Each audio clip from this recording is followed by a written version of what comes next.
آپ کی کوئی گرفت نہیں ہوگی۔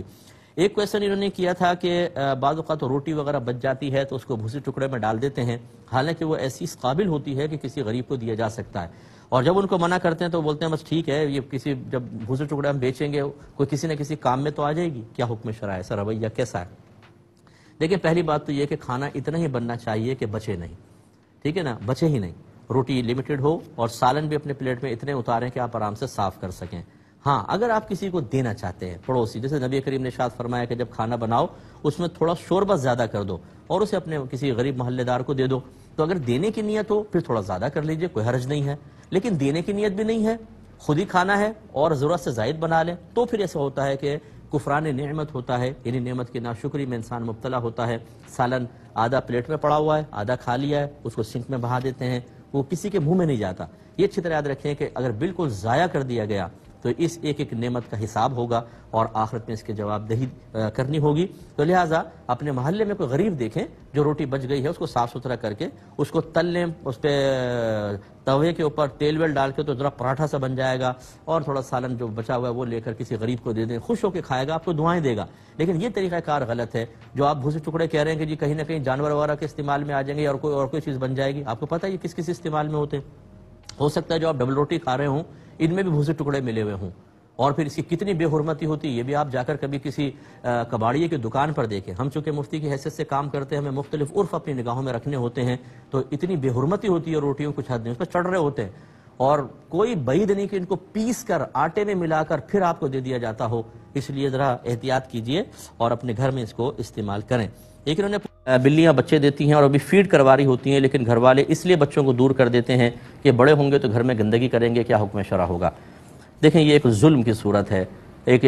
چڑیا کے بچے کسی صحابی نے اٹھا لیے تھے، رحمت کونین صلی اللہ علیہ وسلم نے چڑیا کی بے چینی اور بے قراری دیکھی، فرمایا کس نے کیا ایسا؟ تو کہا کہ رسول اللہ میں نے یہ بچے اٹھائے، فرمایا واپس رکھو، چڑیا بے چین ہے، پریشان ہے۔ اسی طرح جو غلام تھے پہلے زمانے میں، رحمت کونین صلی اللہ علیہ وسلم نے ارشاد فرمایا اگر دو کم سن غلام ہوں، دونوں بھائی ہیں، تو انہیں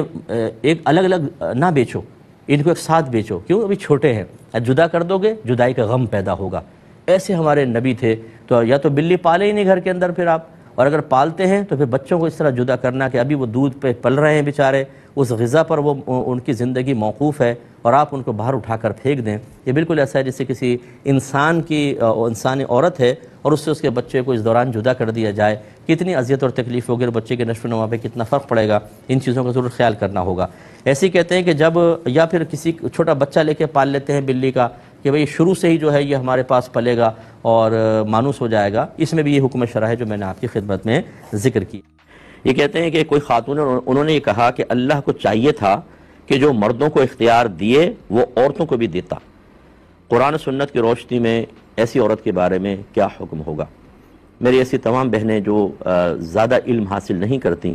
اور وہ اللہ تبارک و تعالیٰ کی تقسیم کو عقل کے ترازو پہ تولنے کی کوشش کرتی ہیں، وہ اکثر اسی قسم کے جملے کہہ کر دائرہ اسلام سے باہر ہو جاتی ہیں، کیونکہ یہ صراحتاً اللہ تبارک و تعالیٰ کی تقسیم پر اعتراض ہے۔ اللہ کو چاہیے تھا کہ عورتوں کو بھی ویسا دیتا، اس کا اس کو نہیں پتا تھا،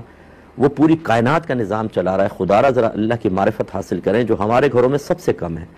ہم بات ہی نہیں کرتے اللہ تعالیٰ کے بارے میں، اس کی توحید، اس کے عشق، اس کی محبت کے بارے میں، اس کی قدرت کے بارے میں، اس کی قدرت کی وسعت کے بارے میں، قدرت کے مظاہر کے بارے میں۔ ذرا اسپیس کی کوئی ایک ویڈیو آپ دیکھ لیجئے، یوٹیوب پہ سینکڑوں آپ کو مل جائیں گی کہ اللہ تبارک و تعالیٰ نے کتنی بڑی کائنات بنائی ہے اور کیسے اس کا نظام بے نقص نظام چل رہا ہے۔ اس رب کو نہیں پتا جس نے سارے علوم پیدا کیے ہیں، جتنے بھی سائنسدان ہیں، سیاستدان ہیں، کسی بھی شعبے میں کوئی علم حاصل کر کے اور دریافت کر رہا ہے، ترقی کرتا ہے، ایجادات کرتا ہے، کچھ اور کر رہا ہے، یہ سارے علوم اللہ کے پیدا کردہ ہیں، اللہ تبارک و تعالیٰ نے عطا فرمائے ہیں۔ پوری کائنات میں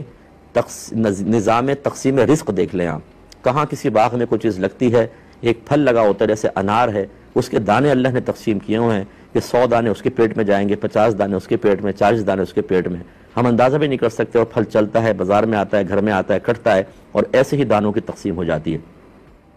اگر کراچی کی آبادی 3 کروڑ کی ہے، اس میں ایک آدمی فرض کریں روزانہ 1 کلو پانی استعمال کرتا ہے، تو 3 کروڑ کلو پانی تو ڈیلی چاہیے، اور اللہ تبارک و تعالیٰ کراچی پورے پاکستان کی آبادی 30 کروڑ ہے، پھر دنیا کی دیکھیں کیسا انتظام فرمایا ہو میٹھے پانی کا۔ لیکن اللہ تعالیٰ کو معاذ اللہ حکمت نہیں پتہ تھی، ان خاتون سے پوچھ کر کرنا چاہیے تھا، معاذ اللہ ثم معاذ اللہ، خدا را ایسا نہ کریں۔ آپ کی معرفت چونکہ کم ہے اور اس میں بڑا قصور ہمارے سسٹم کا ہے، گھر کا سسٹم، مساجد کا سسٹم، ہمارے اسکول کالج یونیورسٹی کا سسٹم، کہ اللہ تعالیٰ کی جیسی معرفت دینی چاہیے وہ معرفت حاصل نہیں ہوتی، بلکہ المیہ یہ ہے کہ ایک سطحی قسم کی چیزیں بتا دیتے ہیں۔ اللہ تعالیٰ ہمارا خالق ہے، مالک، اس نے ہمیں پیدا کیا، اور باقی پھر کچھ ایسی موویز دیکھی جاتی ہیں جس میں کوئی اپنے خدا کا مذاق اڑا رہا ہوتا ہے، اس پہ طنز کر رہا ہوتا ہے، اسے گویا کہ یہ بتا رہا ہوتا ہے کہ تو نے کیا غلطی کی۔ وہ چیزیں ہمارے بچے ذہنی طور پہ قبول کر لیتے ہیں، ذہن معرفت سے خالی ہوتے ہیں، پھر وہ اللہ تعالیٰ کے بارے میں ویسا ہی گمان کرنا شروع کر دیتے ہیں اور دائرہ اسلام سے باہر ہو جاتے ہیں۔ توبہ اور تجدید ایمان، اگر شادی شدہ ہیں تو تجدید نکاح ایسی خاتون کے لیے لازم ہے۔ اللہ تعالیٰ حکیم ہے، اس نے جو بھی کائنات میں نعمتیں تقسیم فرمائی ہیں وہ بڑی حکمت کے ساتھ ہیں۔ اگر اس حکمت کا ادراک نہ ہو سکے، اس کی حقیقت تک ہم نہ پہنچ سکے، تو اپنے عاجزی کا اعتراف کر کے زبان سے یہ نکالیں کہ جو میرا رب کرتا ہے وہ بالکل عدل اور انصاف کے ساتھ ہے۔ اگر اس میں کوئی نقص نظر آ رہا ہے تو میری قصور عقل ہے، میرے باطن کا نقص ہے، میرا رب بے نقص ہے، اس کا نظام بے نقص ہے۔ کارٹون والا بیگ خریدنا کیسا ہے؟ دیکھیں، فی زمانہ ہم اس کے جواز کا ہی حکم دیتے ہیں، اگرچہ یہ تصویر کے ہی حکم میں ہے، اور اس میں تعظیم تصویر بھی ہو سکتی ہے کہ بچہ اس کو تعظیماً اٹھا کے لے کے جاتا ہے، لیکن اب یہ بہت زیادہ عام ہو چکا ہے، اس میں بہت زیادہ عموم بلوہ ہے۔ اور دوسری بات یہ ہے کہ جو بچے ہوتے ہیں یہ اگر بغیر اس کے جاتے ہیں تو دیگر بچوں نے مشہور جو کارٹون وغیرہ ہوتے ہیں، کردار ہوتے ہیں، ان کے بیگ پہنے ہوتے ہیں، تو آپ کا بچہ شدید قسم کے احساس کمتری میں مبتلا ہوتا ہے اور اس کو پریشانی ہوتی ہے۔ بہرحال تو اب یہاں دو صورتیں ہیں، ایک وہ جو اصل حکم پر چلے اور وہ کہے کہ نہیں، چاہے کوئی بھی کچھ بھی ہو رہا ہو، میں تو اپنے بچوں کو ایسا نہیں کروں گا اور ان کو سادہ بیگ دلواؤں گا، ہم اس کی حوصلہ افزائی کریں گے، بہت اچھی بات ہے۔ اور دوسرا کہتا ہے کہ وہ رعایت سے فائدہ اٹھاتا ہے کہ جی موجودہ دور کے تقاضے کے اعتبار سے بہت سارے امور پر اب ہمیں توجہ کرنی پڑتی ہے۔ بچے اسکول جاتے ہیں، ڈرائنگ کا ایک پیریڈ ہوتا ہے، آپ اس بیگ کو چھوڑ دیں، بتائیں اس کے اندر جانوروں کی پکچر اور دیگر کروانے پڑتی ہی نہیں پڑتی، اور اچھے خاصے دینداروں کے بچے تک پڑھ رہے ہیں اس میں، اور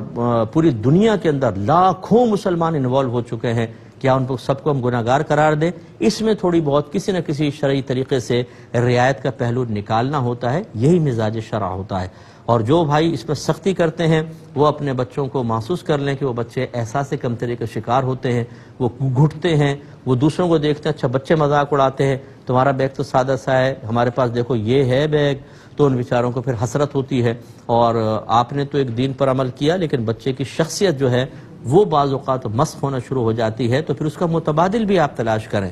جب آپ دین کے اوپر سختی سے عمل کرنا چاہتے ہیں اور اس طرح کی رعایت کو آپ نظر انداز کر رہے ہیں، تو پھر متبادل آپ کے پاس ایسا ہونا چاہیے کہ آپ کا بچہ